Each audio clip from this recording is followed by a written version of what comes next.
céus. Na Bíblia King James, que é a primeira tradução, a tradução mais antiga do Rei James, ela está escrita assim: abençoados são os pobres de espíritos, porque deles é o reino dos céus. Então tem aí a bem-aventurado, agora abençoado. E também tem uma outra tradução atualizada que diz assim: felizes os conscientes de sua necessidade espiritual, porque a eles pertence o reino dos céus. Enfim, tem várias, algumas, não digo divergências, mas algumas interpretações que juntas elas se completam.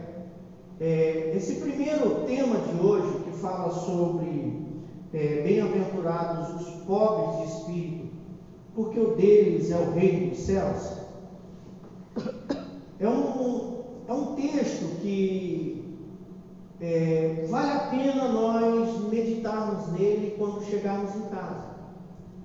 Vale a pena nós chegarmos à nossa casa, abrirmos Mateus 5 e ali buscarmos entender o porquê que Jesus, naquele dia em especial, quando ele chama, ele está saindo de perto da multidão. Se você ler aqui, versículo 1 diz assim: vendo Jesus as multidões, subiu ao monte, e como se assentasse, aproximaram-se os seus discípulos, e ele passou a ensiná-los, dizendo.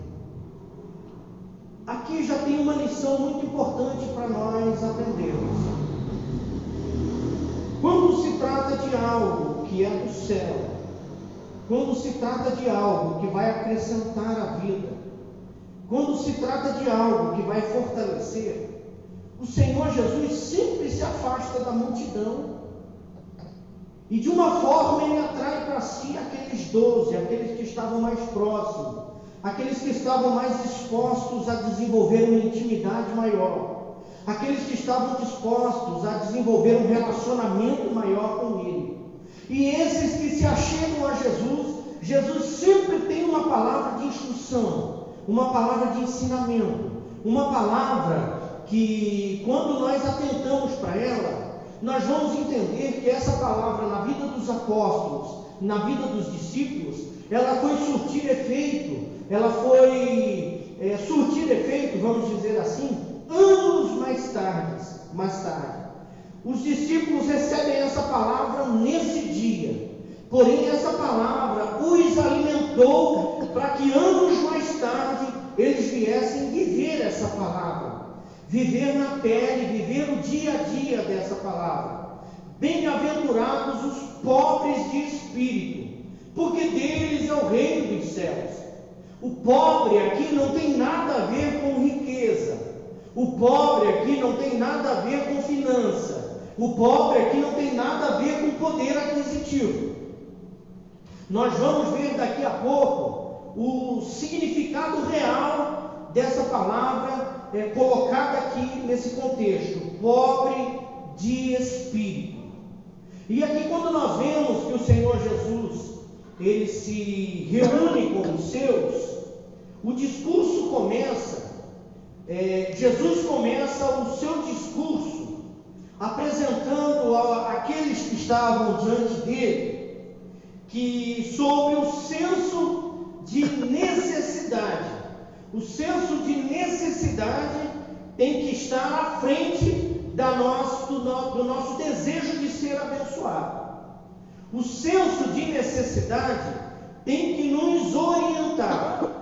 Por isso que o Senhor Jesus, antes de falar que o reino dos céus é dos pobres de espírito, ele vem e diz que porque os pobres de espírito, bem-aventurados os pobres de espírito, porque deles é o reino dos céus. Jesus está dando uma característica, ele está dando um senso de necessidade. Jesus está mostrando para aquele grupo que tem um objetivo, que tem um alvo a ser seguido, um alvo a ser alcançado, que existe um senso de necessidade. e essa necessidade tem que ser uma prioridade na nossa vida. Há certas condições que o Senhor Jesus nos ensina que são necessárias para nós recebermos as bênçãos. Nós devemos seguir um padrão que é revelado nas Escrituras e nunca pelos padrões que são revelados pelo mundo. Então nós temos que entender que Deus tem algo na nossa vida que é tão grande, que é tão extraordinário aqui,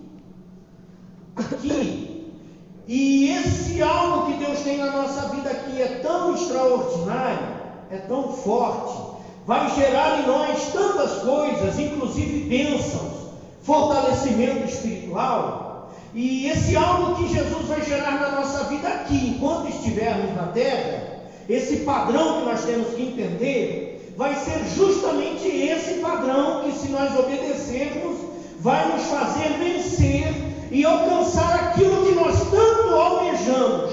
O próprio apóstolo Paulo nos diz que se nós esperamos somente nessa vida, se a nossa esperança está somente nessa vida, nós somos os mais miseráveis dos homens. Então Paulo vem nos chamar a atenção que nós temos que viver uma vida aqui, nós temos que ter sonhos aqui, projetos aqui, nós temos que desejar conquistar aqui, mas de maneira nenhuma, em hipótese alguma, a nossa esperança do céu, a nossa esperança da eternidade, a nossa esperança de nos encontrarmos com o Senhor Jesus nos ares, a nossa esperança, se morrermos, de sermos levantados primeiro, de ter esse encontro com o Senhor nos ares, esse desejo nunca pode sair do nosso coração. Temos que querer, mas não podemos nos esquecer da esperança que tem que reinar e dominar o nosso coração, de que um dia Jesus vai voltar, e Ele vai voltar para buscar uma igreja, vai voltar para buscar um povo que obedeceu os padrões da Escritura Bíblica, os padrões bíblicos, os padrões das Sagradas Escrituras. E Jesus inicia esse sermão confrontando, como que eu posso dizer? Confrontando, provocando os seus discípulos. Porque se nós formos analisar de uma forma humana, de uma forma racional, bem-aventurados não poderiam ser os pobres de espírito. Bem-aventurados, que ao contrário de pobre, deveriam ser, desse contexto, bem-aventurados deveriam ser os brilhantes.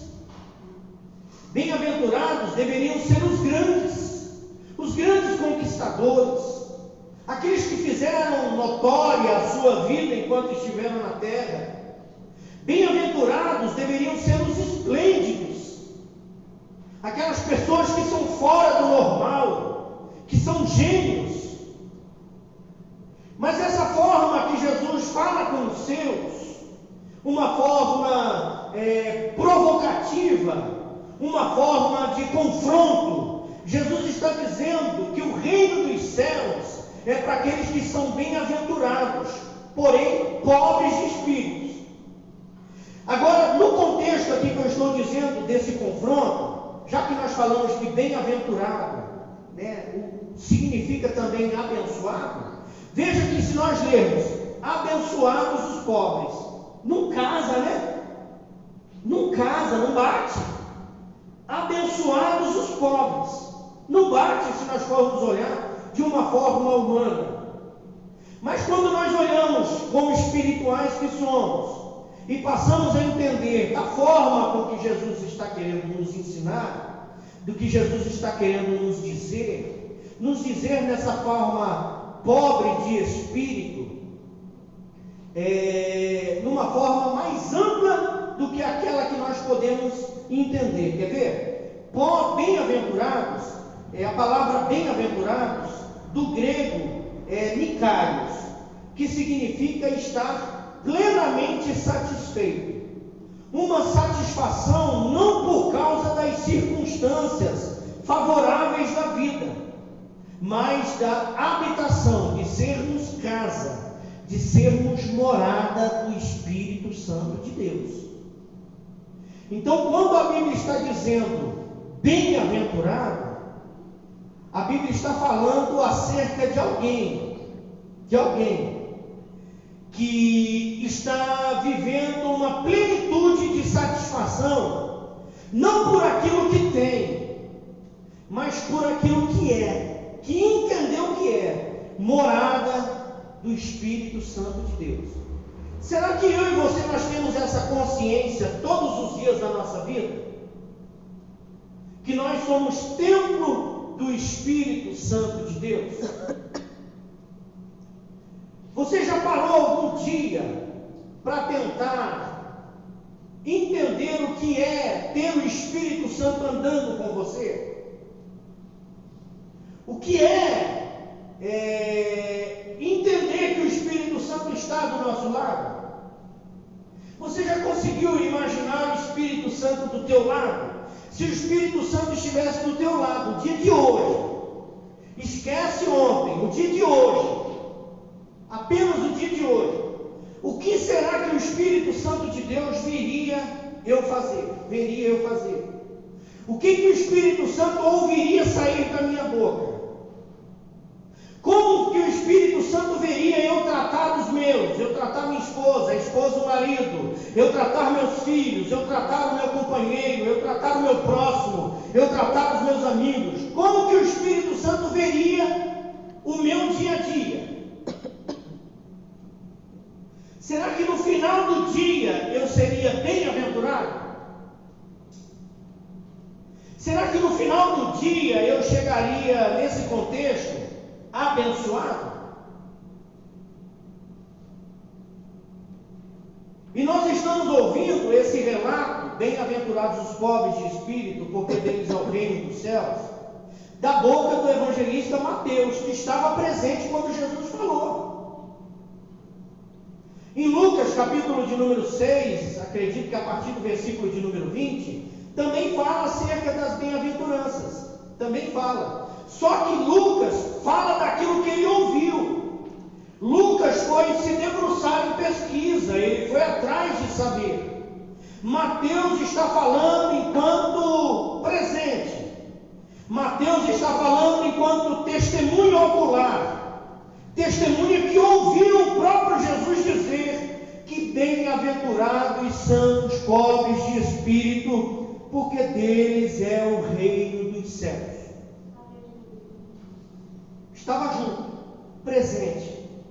Embora ali talvez ele não deva ter entendido, não sei. Mas Mateus foi entender depois o que é ser pobre de espírito. E quando nós vamos para a Bíblia Sagrada, quando nós buscamos aprender, quando nós buscamos estudar, porque nós temos que criar esse hábito de estudar a Bíblia. Estudar a Bíblia. Isso daqui não pode ser somente algo que eu carrego. E eu chego na minha casa e coloco na prateleira. E eu vou pegar ela de novo só no próximo culto. Não pode. Você tem a palavra do Senhor pertinho de você. Aqui tem resposta para a tua vida. Aqui tem solução para os teus problemas. Aqui tem alimento para a tua alma. E se a tua alma estiver alimentada, o teu corpo pode estar querendo parar, mas ele tem que entender que o que domina ele é a tua alma quando ela está alimentada. Quando nossa alma está alimentada, o nosso corpo, o nosso desejo carnal, ele não prevalece. Por quê? Porque nós estamos alimentados. É muito simples de se entender. Acredito que todos aqui já comeram em festas de casamento. Eu demorei um pouquinho para entender e para aprender o macete do negócio. Toda festa de casamento, e foi assim na nossa, dá como é que chama aquele pãozinho torrado? Torrada, dá torrada para o povo. Manda queijo para o povo. Manda presunto para o povo. Manda pão, manda pão, manda pão. Quando chega na hora do pão mesmo, da festa, você não aguenta mais comer. Eu já passei por isso. Será que só eu passei por isso? Alguém mais aqui já passou por isso? Alguém aqui já foi numa churrascaria e comeu tudo menos carne? Eu já. Hoje não. Mas eu já. Porque eu me alimentei de um algo que não era o principal, você está entendendo? Eu não tive paciência de entender o principal. Eu não tive paciência de me alimentar da forma correta. Então você tem a palavra do Senhor lá dentro da tua casa. Não é para você ler de vez em quando. Ela tem que ser lida todo dia. Pastor, eu tenho só 5 minutos para ler. Irmão, esses 5 minutos que sejam os melhores 5 minutos da sua vida. Que seja 5 minutos onde você vai extrair daquele texto algo para a tua vida, que vai te fortalecer, que vai te ensinar e que vai te deixar curioso para saber o que tem mais para te oferecer. O nosso problema é que nós não lemos. O nosso problema é que nós não meditamos, nós não estudamos. E todos nós temos um tempo para estudar. Todos nós. Quando Mateus ouve o que Jesus está dizendo e o seu coração é inflamado pelo Espírito de Deus, para que ele deixe registrado essa palavra,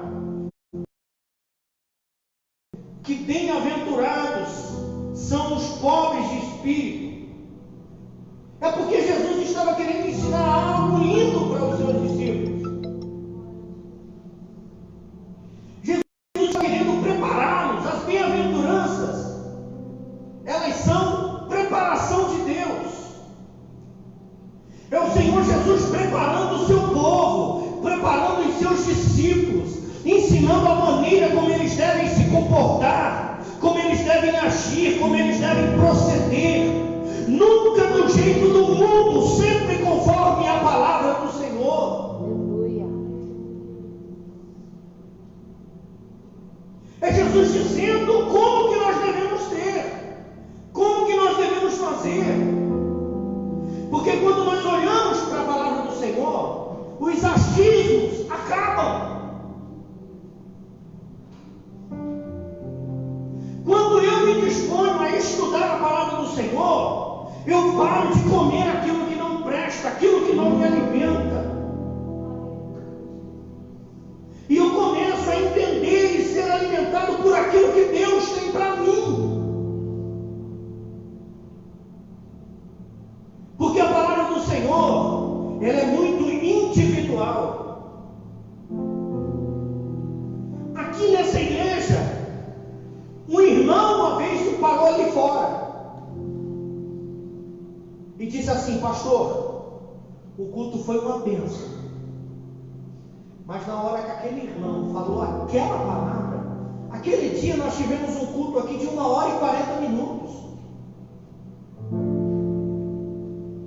1h40. Mas uma palavra dita por um irmão que não era o pregador alimentou aquela alma. O irmão saiu daqui regozijando, o irmão saiu daqui fortalecido e disse para mim: pastor, eu vim na igreja para ouvir aquela palavra. Eu preguei quase 1 hora.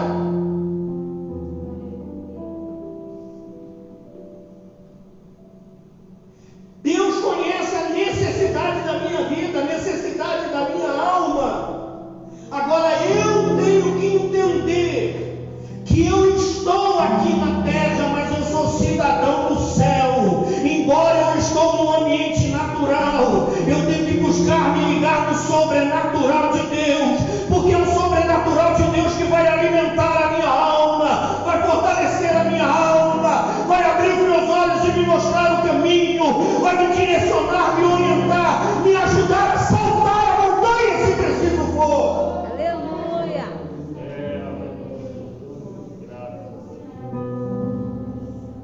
É a palavra do Senhor ministrada e guardada no meu coração, que me dá livramento amanhã no meu trabalho, que me dá livramento amanhã dentro da minha casa, que me dá livramento amanhã quando eu sair, quando eu chegar, me dá livramento em todos os momentos, porque o nosso inimigo, o nosso adversário, ele não cessa de tentar, ele não cessa de procurar uma brecha na minha vida e na tua vida, e essa brecha, meu irmão, minha irmã, ela é deixada pela palavra do Senhor.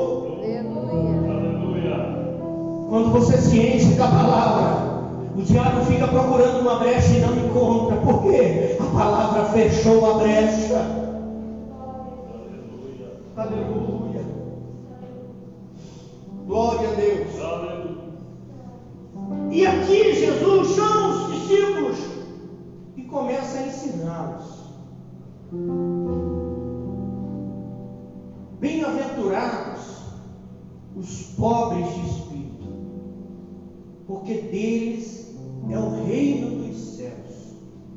Olha que promessa linda. Porque deles é o reino dos céus. Quando eu olho para essa palavra, e eu estava agora à tarde, meus irmãos, e sinceramente, a palavra do Senhor, ela é verdadeiramente uma fonte inesgotável. Inesgotável. Eu, com toda a minha incapacidade, fiquei hoje, que hora que eu levantei?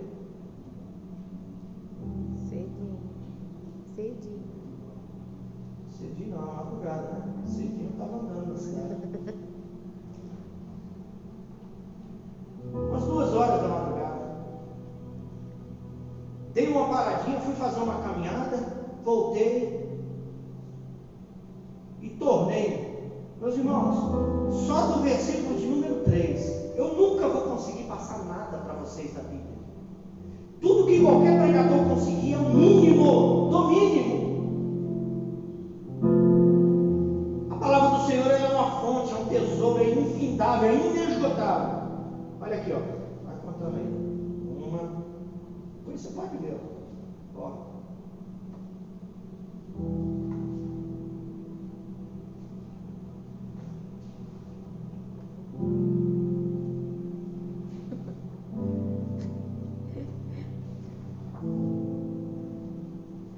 Isso é a palavra do Senhor.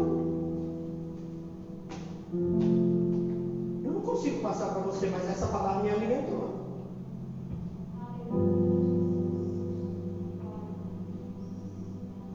Bem-aventurados os pobres de espírito. O bem-aventurado, ele deixa evidente a sua natureza. O bem-aventurado, ele deixa evidente o seu desejo. O bem-aventurado tem disposição. Por isso que Jesus chama para perto dele, aqueles com quem ele tinha mais relacionamento, mais intimidade. O bem-aventurado é aquele que Jesus olha e fala assim: nesse eu posso confiar. Esse eu vou deixar separado, porque esse vai fazer.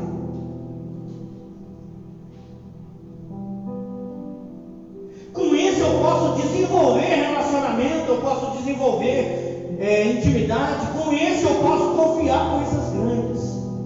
Quando eu olho para a minha frente aqui, eu vejo um monte de discípulos. Não é meu não é do pastor Oséias não é do pastor Mário não é do pastor Manuel não é do pastor Saulo não, os pastores que passaram por aqui não. Eu vejo um monte de discípulos do Senhor Jesus. Aleluia. Em que Ele está ensinando eu e você para confiar coisas grandes para nós. Nós só temos que entender como nos comportar aqui. O que temos que fazer aqui? Como eu disse aqui no domingo, o que eu estou fazendo é o suficiente? Eu posso fazer um pouquinho mais do que eu estou fazendo? Ou eu estou me acomodando, estou me conformando e do jeito que está bom demais?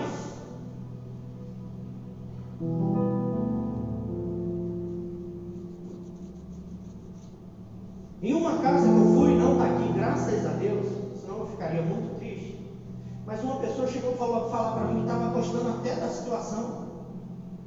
estava tendo muito culto na igreja.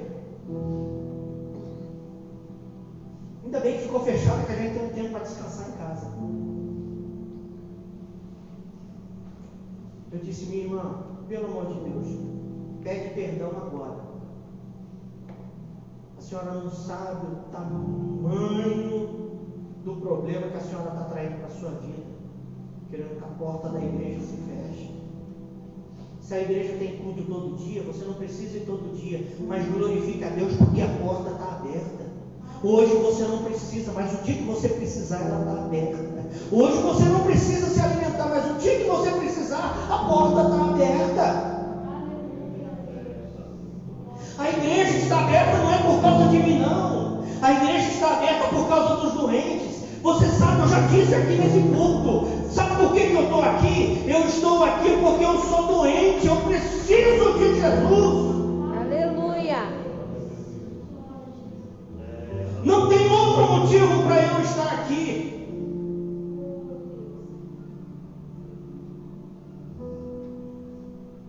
Então, o bem-aventurado evidencia a sua natureza com atitudes nobres. Poderia ser somente atitudes. Por que eu coloquei atitudes nobres? Porque a obra do Senhor, ela sempre me faz entender que eu preciso do outro, que eu tenho que amar o outro. A Bíblia chega a dizer que se alguém cair perto de mim, eu tenho que pegar na mão e levantar. A Bíblia diz que se alguém disser para mim assim: caminha comigo uma milha, eu tenho que caminhar 2. A minha Bíblia diz que na angústia eu tenho que estar junto com o meu irmão, amar o meu irmão. É o meu irmão? O meu amigo. E na dificuldade nasce um irmão. Olha o que a Bíblia fala, irmão. Então o bem-aventurado deixa evidente na sua natureza atitudes nobres. Vamos lá para nós andarmos rápido, quer ver? Primeiro, a plenitude divina anula a autossuficiência do homem. Nós nunca venceríamos, por nós mesmos nunca alcançaríamos salvação. A autossuficiência é quando eu confio em mim, quando eu entendo que eu preciso somente de mim, eu não preciso de ninguém, eu não preciso que ninguém me ajude, eu não preciso que ninguém faça nada por mim. Essa autossuficiência é o que tem derrubado muita gente, é o que tem destruído muito casal. Tem muito esposo que acha que não precisa da esposa, e muita esposa que acha que não precisa do esposo. Está indo contra a Bíblia. 1 Coríntios 11:11 diz assim: não existe o homem sem a mulher, e nem a mulher sem o homem.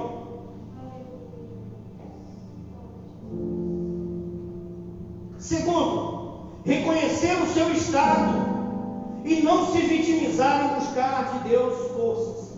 Então, o bem-aventurado é aquele que reconhece o seu estado de miséria. Eu preciso de Jesus. Eu sou um pobre miserável, mas eu não posso me vitimizar. Não. Eu reconheço o meu estado. Eu não me vitimizo. Me levanto e vou buscar forças em Deus para continuar. Eu sou miserável. Se não fosse a misericórdia do Senhor, não daria nada certo. Eu estou aqui porque a porta da graça se abriu. As coisas são difíceis para todo mundo, e eu não posso usar essa dificuldade para me vitimizar. Ninguém olha para mim, ninguém gosta de mim, dá certo para o vizinho e não dá certo para mim. Eu nunca vou conseguir. Não foi para isso que Ele te chamou. Aleluia.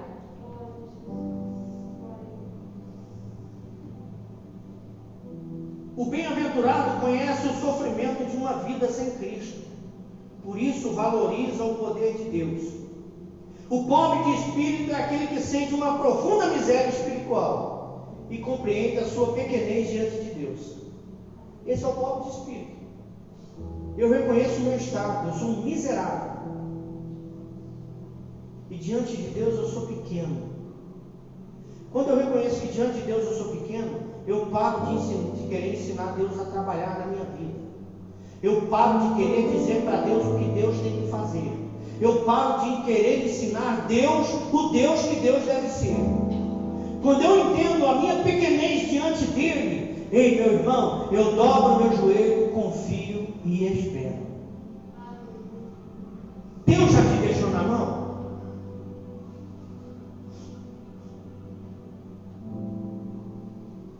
Deus já prometeu alguma coisa que ele não cumpriu? Ah, pastor, tem algumas coisas na minha vida e tem na minha que não cumpriu, mas vai cumprir. No tempo de Deus vai cumprir. Promessas feitas por Deus se cumprem. Mesmo podendo fazer tudo o que quer, sempre faz o certo em Cristo. O pobre de espírito é aquele que abate, subjuga o seu orgulho e se submete aos mandamentos de Deus, deixando de fazer a sua vontade para fazer e viver a vontade de Deus para a sua vida. Eu vou falar algo do Espírito Santo, que o Espírito Santo falou para mim na minha casa. Existem pessoas aqui que estão lutando com Deus. Lutando com Deus. Lutando com Deus. Questionando, argumentando, fugindo, fazendo de conta que não ouve. Ouve, mas não coloca em prática. Os pobres de espírito são aqueles que reconhecem a sua pobreza espiritual. Reconhece. E tem uma característica muito linda: eles não são autodependentes. Mas essa autodependência é que eles não dependem do outro. Muitas vezes nos deparamos, eu me deparo com isso sempre, com pessoas que até falam assim: pastor, ora por mim porque eu não acredito na minha oração. Nossa, aí fica difícil o negócio desse, como é que eu vou fazer? Parece que eu tenho mais fé na tua oração. Como é que eu posso ter fé na minha oração? Quem tem que ter fé é você. O que eu posso fazer é te ajudar em oração, mas se você não tiver fé, não acontece. As coisas que são para mim exigem fé prática da minha vida, assim como da sua. Existem pessoas que são autodependentes do outro para tudo e se esquecem de confiar plenamente em Deus. Plenamente. Necessitados, os bem-aventurados, né, das atitudes de um espírito quebrantado, necessitados e carentes da graça. O pobre de espírito são aqueles que se tornam conscientes de que eles sofrem com a falta da graça divina e se volta para Deus em busca contínua para cobrir essa carência. O pobre de espírito são conscientes do que a falta da graça pode fazer na nossa vida, do que a falta da graça pode gerar na nossa vida. Então nós aprendemos que pobre de espírito não tem nada a ver com vida financeira. Pobre de espírito tem a ver com atitudes, tem a ver com decisões, tem a ver com reconhecimento do nosso estado de miséria, tem tudo a ver com a nossa total dependência de Deus, quando reconhecemos. Tem tudo a ver com o chamado que Deus tem na minha vida. Porque eu preciso obedecer o que Deus tem para mim. E se eu for orgulhoso, se eu for altivo, eu não vou ouvir Deus falar, eu não vou ouvir Deus chamar. E quando eu não escuto Deus, eu vou ensinar um segredo para você. Quando você não escuta Deus, você não consegue ouvir o diabo. Quem sabia disso? Vou repetir. Quando você não consegue ouvir Deus, você também não consegue ouvir o diabo. Aí é o problema. Por quê? Quando você não ouve Deus, Deus não faz. Agora, quando você não ouve o diabo chegar, é aí que ele faz. Você está entendendo? É o que ele está esperando acontecer na nossa vida. Quando eu paro de ouvir Deus, eu dou legalidade para o diabo agir na minha vida. Com essa legalidade se descarrega muitas consequências, muitas coisas. Então vamos nos colocar, nos manter pobres de espírito, porque assim nós teremos direito ao reino dos céus. Pobres de espírito. Por nós mesmos nós nunca venceremos. Precisamos anular toda a nossa autossuficiência e passar a crer assim na total vida que é gerada pelo Espírito Santo de Deus.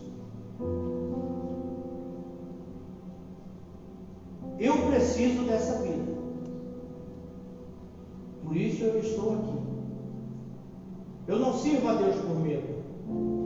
Eu sirvo a Deus porque eu amo. Eu sirvo a Deus porque eu me lembro de onde Ele me tirou e do que Ele fez na minha vida e do que está fazendo na minha vida. Eu sirvo a Deus todas as vezes que eu me lembro o que Deus já fez. Eu e a minha família vivemos coisas sobrenaturais de Deus. Sobrenaturais. Quando pensávamos que estava tudo fechado, a porta se abriu. Quando pensávamos que estávamos esquecidos, Deus se lembrou de nós. E nos momentos de maiores dificuldades, só quem ficou do nosso lado foi Deus. Os amigos não ficaram. Porque os amigos só querem de nós o nosso melhor. Só o nosso melhor. Mas o nosso melhor até eu quero. O nosso melhor. O que é o nosso melhor? Alegria, dinheiro, festa, roupa. Olha que coisa boa. O nosso melhor. Mas nós estamos sempre em cima. Sempre. É sempre que nós estamos bem. É sempre que nós temos fartura. É sempre que temos dinheiro. É sempre. Pois é, nesses momentos não ficam os amigos. Eles vão procurar outros amigos. Se lembra. Se lembra. Você é escolhido de Deus. Um abençoado. Se mantenha pobre de espírito. Não permita que o orgulho, a arrogância, a soberba em nenhum momento tome conta da sua vida. Porque você vai viver coisas extraordinárias em Cristo Jesus. Amém, meus irmãos? Se coloca de pé em nome de Jesus.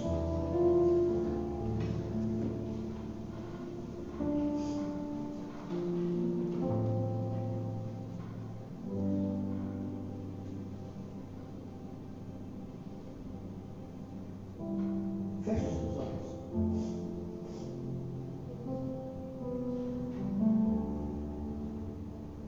Quero voltar a frisar aqui. Fica os olhos fechados. Jesus chamou para si aqueles que ele tinha intimidade. Então é com você o negócio. É com você que está fazendo. É com você que está aqui. É com você que não mede esforços para estar aqui. É com você que não olha para a dificuldade, você olha para a promessa. É com você que está olhando para o propósito de Deus na tua vida. E porque você está olhando para o propósito, você vai vencer e suportar esse processo. Bendito Deus, Pai querido e santo. Eu te glorifico e te exalto por tudo, Senhor Jesus. Pela sua palavra, pelo seu poder em nós, por saber que somos achados teus, escolhidos teus, para viver algo grande, Senhor. Pai eterno, querido e santo, eu te louvo, eu te agradeço pela confiança que o Senhor tem depositado em nossas vidas. Tem nos confiado pessoas, tem nos confiado dons, tem nos confiado cargos, tem nos confiado serviços na tua casa. Obrigado, Senhor. Obrigado, Senhor Jesus. Nos dá vitória, nos dá força para nos mantermos bem-aventurados, pobres de espírito, porque seremos, Senhor Jesus, merecedores do reino dos céus. Leva-nos em paz para os nossos lares, conduza-nos em segurança, nos dá da tua bênção, da tua vitória, meu Deus, em nome de Jesus. Em nome de Jesus. Aleluia. Glória a Deus. Meus irmãos, amanhã nós temos o culto no Rosário.